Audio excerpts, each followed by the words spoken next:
गीता का छठा अध्याय श्लोक नंबर 33 योगा योगं त्वासा प्रोक्ता सामान्य मधुसूदन एतासा न पश्यामि चंचलवस्थाम स्थिराम। इसका हिंदी अर्थ है, अर्जुन बोले, हे मधुसूदन, आपने समतापूर्वक जो यह योग और कहा है, यह मन की चंचलता के कारण मैं इस योग की स्थिर स्थिति में नहीं देखता हूँ। व्याख्या।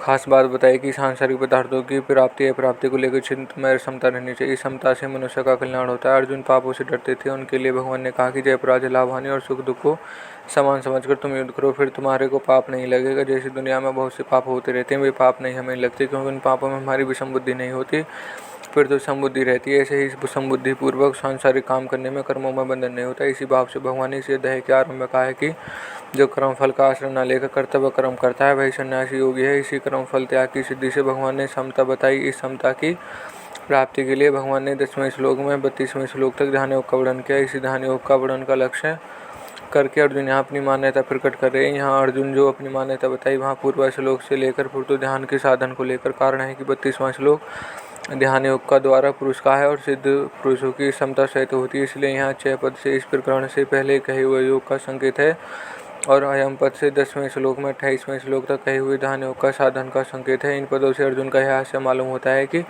कर्मयोग में तो समता की प्राप्ति सुगम है, पर यहाँ जिस ध्यान योग से समता की प्राप्ति बताई है, मन चंचलता के कारण उस ध्यान में स्थिर स्थिति रहना मुझे बड़ा कठिन दिखाई नहीं देता। तात्पर्य है कि जब तक मन की चंचलता का नाश नहीं होगा, तब तक ध्यान योग सिद्ध नहीं होगा और ध्यान योग सिद्ध हुए बिना समता की प्राप्ति नहीं होगी।